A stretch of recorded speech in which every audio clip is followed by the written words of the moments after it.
te décris comme écrivain, éditeur et soldat du Christ. Non, journaliste, éditeur et soldat du Christ. Tu maintiens ça? C'est encore ta description?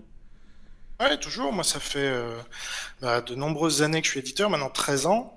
Mm. Et journaliste, je l'ai même été avant, puisque c'est mon enquête sur Ardisson qui m'a mené au fait de monter ma maison d'édition, parce que personne voulait éditer mon livre. Ils ont tué la télé publique, où je parlais justement de cette enquête et des médias qui étaient déjà merdiques. Ça date pas d'aujourd'hui. Donc, soldat du Christ, c'est parce que c'est dans la Bible. Hein, les gens qui... On vit dans une France complètement déchristianisée qui connaît même plus sa Bible.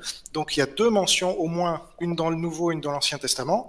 Tu as 2 Timothée 2,3, souffre avec moi comme un bon soldat de Jésus-Christ. Hein, ça, c'est Paul qui dit ça à Timothée. Et dans Job 7,1, le sort d'un homme sur la terre est d'être un soldat. Et ce qu'on apprend quand on est chrétien, c'est qu'on est soit soldat du Christ, soit soldat du diable. Voilà. Nul ne peut avoir 2 maîtres. Donc, moi, j'étais un soldat du diable avant ma conversion par Dieu. Moi, c'est ce que j'ai compris au moment de ma conversion. Et puis maintenant, je suis un soldat du Christ. Simplement, je le dis, tu vois. C'est... Ok. Chrétiens n'osent pas le dire parce qu'on va se moquer d'eux ou je sais pas quoi, mais il faut savoir qu'ils le sont. S'ils sont vraiment chrétiens, ce sont des soldats du Christ. Le mot B'nai, c'est imprononçable. B'nai Brit. Ils le mettent. B'nai Brit. Oui, d'accord. Oui, c'est imprononçable. C'est imprononçable. Okay. Et puis, à partir de 2009, j'ai commencé à dire que j'étais pro-israélien. Et puis là, Soral est tombé dessus. Je lui ai proposé un débat qu'il a d'abord accepté. C'était au moment de la liste antisioniste. Et puis après, il a ses financeurs de l'Iran ou je sais pas qui lui ont dit « Oh là là, tu vas te faire mettre en slip ». J'imagine. Parce que, tu sais, on est toujours lui qui parle de pute et tout ça. Ça devient d'où cette histoire de mettre en slip les gens, là? Ça vient d'où cette expression? Tout à fait française. Hein. Moi, je suis français, donc j'utilise l'expression qu'il y a dans la langue. Je l'ai pas inventée et elle est pas du tout vulgaire.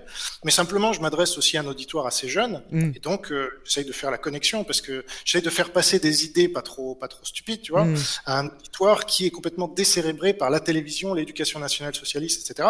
Donc on part de loin. Donc j'essaie, comme disait Ardisson, on n'attrape pas des mouches avec du vinaigre. Oui, bien sûr. Soit on considère que la droite est relative, soit elle est absolue. Si elle est relative, ça veut dire que Hollande est de droite parce que Mélenchon est de gauche, tu vois, par exemple. Donc ça, c'est débile. Soit on dit qu'il y a des principes absolus, et alors là, à ce moment-là, on prend ces principes et on voit si les gens les appliquent. Donc Marine Le Pen a dit qu'elle était à la gauche d'Obama. Elle a déclaré ça dans Le Monde en 2011. Attends, Cro-Blanc, laisse développer. Mais pitié, tu laisses développer, après tu prends ton droit de parole, Cro-Blanc. Il me fatigue. Il passe son temps à clasher tout le monde. Et pourquoi t'as quelque chose contre Jean-Baptiste, franchement, à la base? Mais je sais pas, c'est ridicule ce qu'il vient de dire. Il vient de dire Hollande est à la droite de Mélenchon. Forcément, il dit si Mélenchon existe, alors Hollande est un homme de droite. Mais de quoi tu parles? Stop. Hollande est à la droite. Stop, Cro-Blanc, je t'en supplie, la polémique voilà, après. Oui, en fait, il y a la gauche et la droite, ça existe en fait. Et est à la droite ce qui est à la droite du centre, est à la gauche et de gauche ce qui est à la gauche du centre. C'est aussi simple que ça. Bon, je savais pas que t'avais un gamin de 8 ans le sait quoi. Putain. Oui, bon. Justement. Ok, d'accord. Tu m'agresses tout de suite, alors on va mais non, mais je t'agresse pas. Toi-même, tu m'as clashé un jour, je savais même pas qui t'étais. Tu m'as clashé sur Twitter en disant ah d'accord, Cro-Blanc. Si, sur Twitter, un jour, tu dis ah donc Cro-Blanc pense ça, donc je sais que non. Tu clashes absolument tout le monde et tu me fatigues. Et j'en ai marre des clashs. L'heure est à l'union, tout le monde est en train de se fallait me le dire que t'avais un grief contre lui, on aurait attendu. Ok. Non, il y a aucun grief. Donc je sais pas. Bon. Mais c'est moi qui le clash là apparemment, hein. C'est lui qui vient de m'agresser ouvertement, j'ai pas parlé de lui. Hein. Donc, Cro-Blanc, si tu avais écouté, tu réécouteras cette vidéo, parce qu'apparemment, tu étais mal réveillé ce matin, enfin ici c'est le matin, pardon, c'est le soir pour toi. J'ai dit, il faut écouter, c'est peut-être un peu trop compliqué pour toi, cela dit, si la droite, la notion de droite est relative, ça veut dire qu'on peut dire que Hollande est de droite parce que Mélenchon est de gauche. D'accord? Ce que je récuse, alors m'accuse pas de dire un truc que je récuse, franchement c'est débile. Tu vaux mieux que ça quand même, Cro-Blanc. Hein? Bon. Maintenant, je dis, si la droite est dans l'absolu, il y a des principes, par exemple, la peine de mort, l'avortement, la liberté d'expression totale, le droit du port d'armes, etc., etc., etc. Si on est pour, on est d'un côté. Si on est contre, on est de l'autre côté, point barre. Et moi je dis, Trump et les républicains américains sont de droite parce qu'ils défendent tout ce que je viens de dire. Ils sont ils sont pour la peine de mort, ils sont contre le droit à l'avortement, en tout cas pour le réduire au maximum, pas le subventionner. Ils sont pour l'État minimal, ils sont pour le droit du port d'armes, tu vois, et la liberté d'expression totale. C'est ça la droite. Aujourd'hui, à ma connaissance, je suis le seul à défendre ça en France. Même Lesquin, je veux dire, qui se dit national-libéral, n'est pas libéral puisque il est raciste. Et donc, il se dit, en fait, il se dit républicain, héritier de la Troisième République. Maintenant, je voudrais savoir quelle a été, pour retourner dans des eaux un peu plus calmes, je voudrais savoir quelles sont les persécutions que tu as pu endurer, toi, Jean Robin, l'antiraciste, marié algérienne, antisémite, antiraciste. Quelles sont les persécutions que toi, tu peux endurer? Explique-moi. Bon, je reviens sur un truc, il n'est pas antisémite, hein, c'est le contraire que tu voulais dire. Mais vas-y, Jean-Robin. Non, si, antisémite, parce qu'il combat les antisémites avec force, il combat les racistes avec force. Bon, alors, la question. Je voulais savoir. Mais laisse-le répondre. Ok.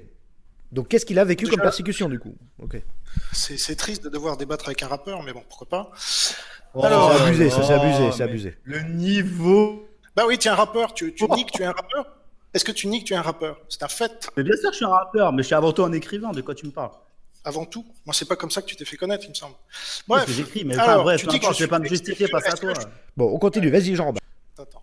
Déjà, je remets une chose au clair. Chacun pourra vérifier. Je me suis défendu d'attaques lancées par Cro-Blanc. Moi, je l'ai pas attaqué, ce mec-là. Je sais même pas qui c'est. Ça ne m'intéresse pas. Deuxième chose, il dit des mensonges. Il interprète ma pensée, il me psychologise. Je serais vexé maintenant parce qu'il n'y aurait pas de robinien. Mais moi, je suis pas un gourou. Tu vois, s'il y a des Zemmouriens, des Conversaniens ou des je sais pas quoi, c'est parce que les gens, malheureusement, c'est désolant, mais ils cherchent un gourou. Moi, je suis pas un gourou. Et je cherche pas à l'être. Et je m'en honore plutôt. Et tu devrais me reconnaître ça.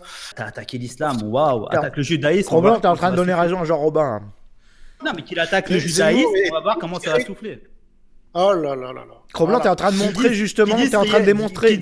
Cro-Blanc, t'es en train d'illustrer ce qu'il vient de dire, qui est le défaitisme à droite, qui serait qu'au lieu de se réjouir d'une victoire judiciaire remportée par Jean Robin sur la question de l'islam, tu vas chercher la petite bête en disant ouais, mais c'est pas si fort que ça. C'est exactement ce qu'il vient de dénoncer à droite, comme habitude. Pour préciser ma pensée, je trouve ça trop facile. Tous les gens qui disent que l'islam est un système condamnable, voilà, qui a ses défauts et tout ça, et quand tu dis oui, et le judaïsme, ils disent non, mais le judaïsme, c'est pas pareil. Non, t'as pas le droit de dire ça à propos des juifs, parce que tu vois, ni nanana.